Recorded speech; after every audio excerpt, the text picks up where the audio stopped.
안녕하세요. 백석대학교의 교우 여러분들을 이렇게 올리브 블레싱 세 번째 시간으로 만나게 되어 너무나 반갑습니다. 늘 따뜻하고 포근한 가정들이시겠지만 그 안을 말씀의 은혜로 채울 수 있는 이 특별한 시간, 바로 이번 올리브 블레싱의 시간이 되었으면 좋겠습니다. 이번에 우리가 함께 나눌 두 번째 주제는 바로 신학 회복 운동입니다. 그냥 주제만 들었을 때는 이 보통 학문적인 어떤 신학대학원 가서 무언가 공부를 해야 할 것만 같은 그런 딱딱한 느낌이 드는데요. 저와 함께 이 운동에 대해 나누면서 이것이 그저 책상에 앉아 공부하는 것이 아니라 이 생명력 있고 역동적인 회복 운동이라는 것을 느낄 수 있는 시간이 되실 수 있기를 소망합니다. 우리가 이 주제를 살펴보기 위해서는 먼저 신학이라는 단어의 개념을 정리할 필요가 있습니다. 이 사전적인 신학의 의미는 말 그대로 신에 대한 학문이죠. 신을 알아가기 위해 신에 대해 공부하는 것입니다.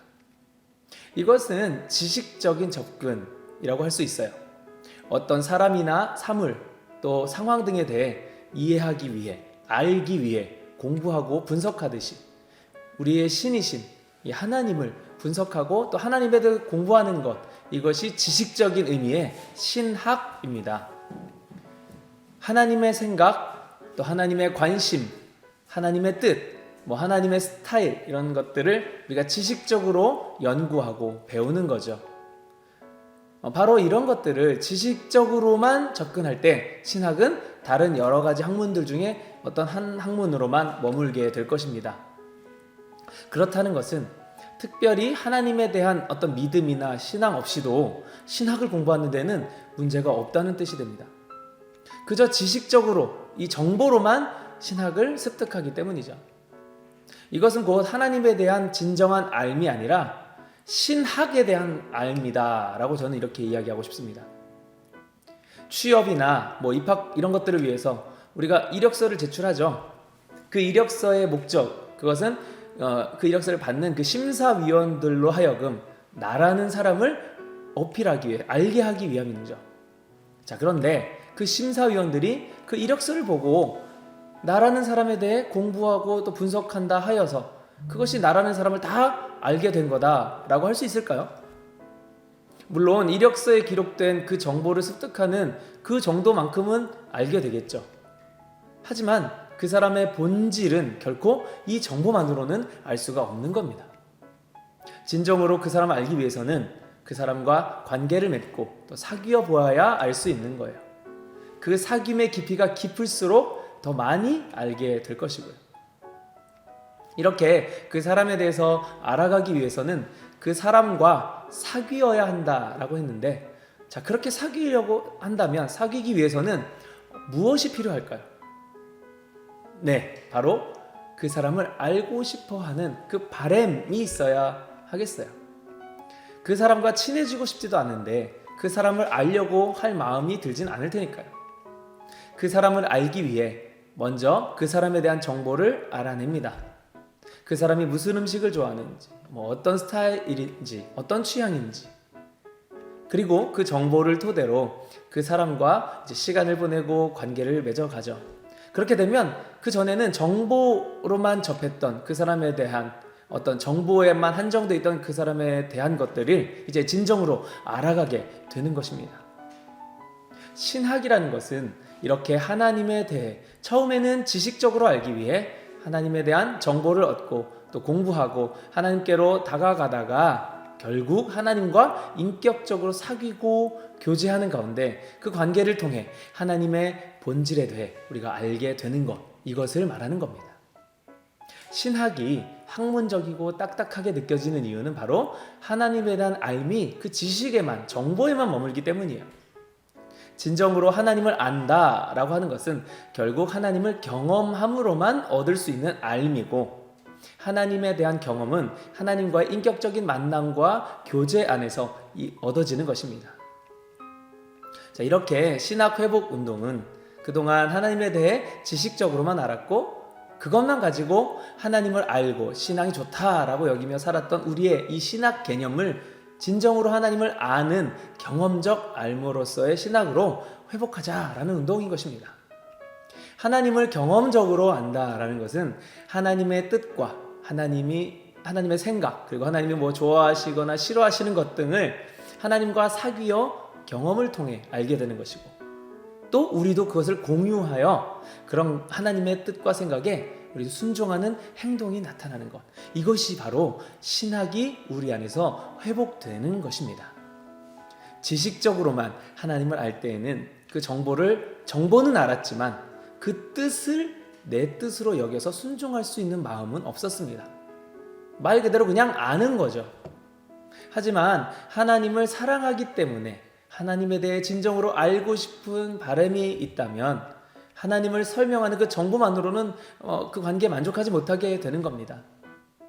하나님을 알기 위해 하나님의 세계로 직접 뛰어들게 되는 거예요. 그것이 바로 십자가의 길인데, 처음에는 그 길이 그런 길인지 모르고 그저 하나님이 좋아서 뛰어들게 됩니다. 자, 그러다가 그것이 십자가의 길이다라는 그 정체를 알게 되면 두 가지 선택사항이 나타나게 되는데, 바로 그 길에서 돌이킬 것인가 아니면 그 길을 뚫고 나갈 것인가 입니다. 이때 돌이키게 된다면 앞서서 정보로만 하나님을 알았던 그 수준에서 멈추게 되는 거고요. 그 상태로 신앙생활을 계속하게 됩니다. 반쪽짜리 믿음인 거죠. 하지만 뚫고 나아갔을 때 진정으로 하나님에 대해 알게 됩니다. 우리는 바로 이 길을 회복해야 한다는 거예요. 하나님을 믿으면 그저 이 세상에서 뭐 잘되고 잘 풀린다는 식의 그런 지식적 믿음이 아닌, 하나님을 위해 생명을 거는 믿음으로의 회복의 여정 말입니다. 요한복음 17장 3절에는 그 하나님을 아는 것을 영생이라고 말씀하고 있습니다. 십자가의 길에 순종하는 것이 곧 영생을 얻은 증거가 되는 삶의 모습임을 말해주는 거예요. 하나님에 대해 지식이 아닌 경험으로 알게 된 사람은 결코 십자가의 길을 부정할 수 없게 됩니다.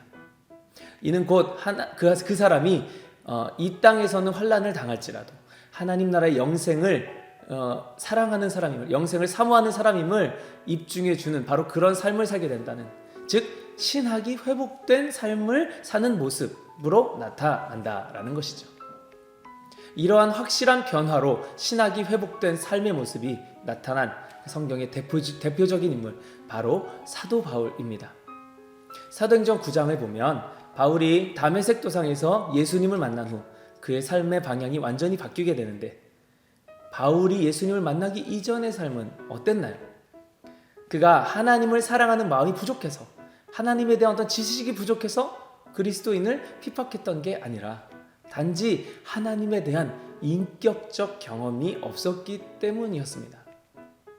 그저 정보로만 하나님에 대해 알고 있었고, 그것을 하나님에 대해 다 아는 것이라고 착각했고, 또 그것이 하나님을 사랑하는 열심이다라고 착각했던 것입니다. 그러다 보니 그 열심으로 인해 그리스도인들을 핍박했던 것이고, 그것이야말로 하나님에 대한 사랑을 아주 진하게 표현하는 길이다라고 바울은 믿었던 거예요. 바울은 자기가 아는 만큼의 믿음대로 아주 소신껏 행동했던 것이죠. 그랬던 그가 다메섹에서 하나님이신 예수님을 만납니다. 그리고 이제는 지식에만 머물렀던 하나님에 대해 인격적으로 알게 됩니다. 그랬더니 그의 그동안의 그 열심과 소신의 방향이 딱 방향만 바뀌어서 이제는 그리스도인을 핍박하던 그 위치에서 자신이 오히려 찐 그리스도인이 되는 신학 회복의 모습이 그 삶에서 일어난 겁니다. 바울은 자신이 그동안 지식적으로 알고 접했던 구약의 하나님이 곧 예수님을 가리키는 것임을 깨닫지 못하고 있다가 예수님을 직접 만난 후에야 그 비밀이 풀려 그동안 쌓아왔던 성경의 풍부한 지식들이 올바른 방향을 찾게 된 것이고, 그것으로 인해 많은 신학적 교리들이 총정리가 되어 지금의 우리에게까지 이어지고 있는 것입니다. 자, 이제 우리들도 그렇게 이어져 온 신학을 지식적, 학문적으로만 접근하지 않고 인격적으로 접근할 때라고 저는 믿습니다. 지금까지 우리 교단의 개혁주의 생명신학, 이 두 번째 운동인 이 신학회복 운동에 대해 나누어 보았는데요. 바울이 이렇게 자신이 가지고 있던 지식뿐만이 아니라 경험을 통해 얻은 하나님에 대한 알을 지금 우리에게까지 전수해 준 것 같이 우리들도 우리의 이 신앙을 다음 세대, 우리 자녀들에게 물려주어야 할 때인 것입니다. 그러려면 우리 기성세대부터가 하나님에 대해 지식적으로만 접근하지는 않아야 하겠죠. 하나님을 경험한 그 삶을 보여줘야 합니다. 하나님을 어떻게 경험하고 만날 수 있을까요? 바로 하나님이 원하시는 삶에 순종하는 행동이 나타나면 되는 겁니다. 단순한 지식이 아닌 이 삶의 행동이 전수되어야 하는 거죠. 내일 저녁 세 번째 이 올리브 블레싱의 저녁 식탁이 바로 이런 은혜를 나누고 이런 하나님에 대해 알아감으로 인해 진정한 신학이 회복되는 귀한 자리가 될 수 있기를 부탁드립니다. 단순히 가족들이 같이 모이기 때문만이 아니라 그 안에 하나님께서 함께 계시기에 우리 가족 안에 하나님도 함께 교제하시기 때문에 더욱 풍성할 수 있는 그런 식탁이 되었으면 좋겠습니다. 지금까지 우리 교단 개혁주의 생명신학 두 번째 운동인 신학 회복 운동을 함께 나눈 이덕주 목사였습니다. 감사합니다.